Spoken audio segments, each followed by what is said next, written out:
Assalamualaikum warahmatullahi wabarakatuh. Perkenalkan, nama saya Amanda Rianti dengan NIM 2408030066. Di sini saya akan mempresentasikan hasil micro teaching saya yang berjudul tentang memahami apa itu interaksi sosial, di mana yang diampu oleh Ibu Dr. Yulia Septiwayuni MPD.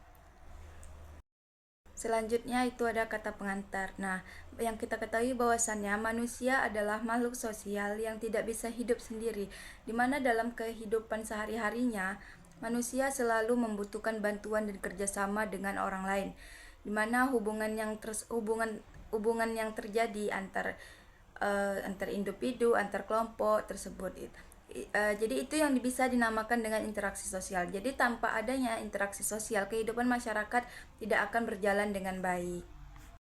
Selanjutnya kita memasuki apa itu interaksi sosial. Nah, ya teman-teman ketahui bahwasannya interaksi sosial adalah interaksi yang memiliki hubungan timbal balik, di mana hubungan ini bisa meliputi antara satu orang dengan orang yang lain, antara individu dengan kelompok, atau kelompok dengan kelompok. Di mana interaksi sosial ini bisa terjadi karena ketika seseorang melakukan tindakan dan mendapatkan respon dari orang lain. Jadi interaksi ini dapat terjadi bisa melalui secara langsung maupun tidak langsung. Adapun syarat terjadinya interaksi sosial, di mana syarat terjadinya interaksi sosial ini apabila memenuhi syarat utama maka terjadilah interaksi tersebut. Yang pertama itu ada kontak sosial. Nah, yang kedua itu ada komunikasi. Jadi jika salah satu syarat tidak terpenuhi maka interaksi sosial tidak akan terjadi. Selanjutnya yang pertama kita akan membahas syarat terjadinya interaksi tadi, ada kontak sosial.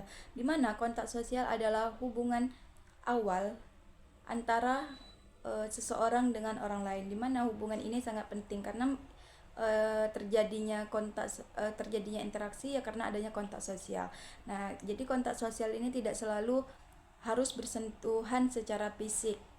Kontak sosial juga bisa terjadi bisa kita secara tatap muka atau secara langsung, terus bisa secara media sosial, bisa melalui telepon atau bisa mengirim pesan singkat serta dengan media sosial lainnya. Nah, syarat terjadinya komunikasi yang kedua yaitu komunikasi. Syarat terjadi interaksi tadi yang kedua itu ada komunikasi. Jadi komunikasi adalah proses penyampaian pesan dari pengirim kepada penerima yang kita ketahui. Jadi dalam komunikasi terdapat pesan, bahasa, respon. Jadi komunikasi yang baik itu dapat memperlancar interaksi sosial dan mencegah terjadinya kesalahpahaman antar individu.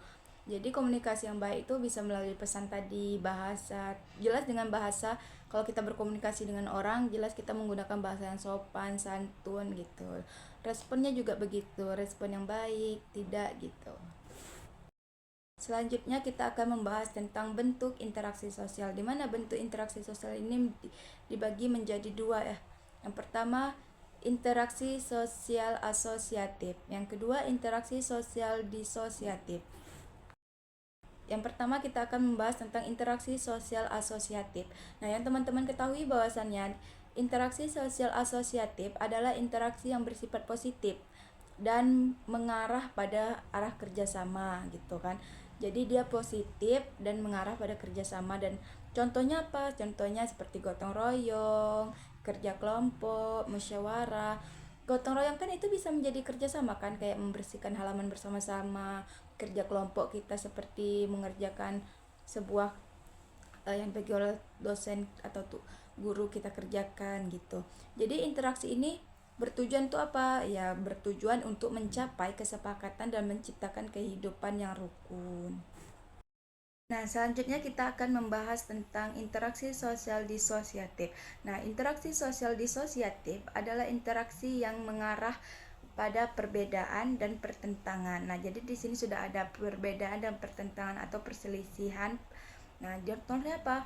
Contohnya persaingan dan konflik. Nah, jadi di mana interaksi ini tidak selalu bersifat negatif, tetapi harus dikendalikan agar tidak menimbulkan perpecahan. Contohnya persaingan dan konflik. Jika ada suatu konflik, maka kita harus bisa menyelesaikan secara musyawarah dan mufakat tadi. Selanjutnya kita akan membahas tentang contoh interaksi sosial di sekolah. Nah, ini sangat seru nih, karena interaksi di sekolah itu sangat banyak ya teman-teman. Yang pertama itu ada siswa berdiskusi saat bekerja kelompok. Nah, itu juga bisa termasuk interaksi sosial satu sama lain. Yang kedua, siswa menyapa dan berbicara kepada guru saat bertemu berpapasan.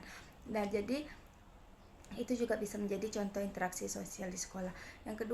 Yang ketiga, bekerja sama dalam kegiatan kelas. Yang terakhir, bermain bersama teman saat jam istirahat. Itu juga bisa menjadi bentuk interaksi sosial. Nah, yang ini pentingnya interaksi sosial. Yang teman-teman ketahui bahwasannya pentingnya interaksi sosial itu bisa sangat penting karena mungkin bisa membantu memenuhi kebutuhan hidup. Jadi interaksi sosial ini juga bisa membantu kebutuhan hidup manusia, menciptakan kerjasama, mempererat hubungan antar individu, menjaga kerukunan dalam bermasyarakat, serta dengan interaksi sosial yang baik, kehidupan lebih harmonis dan lebih nyaman, tentram begitu. Nah, yang terakhir itu kesimpulan. Jadi yang dapat saya simpulkan dari banyaknya materi yang saya sampaikan tadi bahwasanya interaksi sosial merupakan bagian penting dalam hidup kita, dalam kehidupan manusia.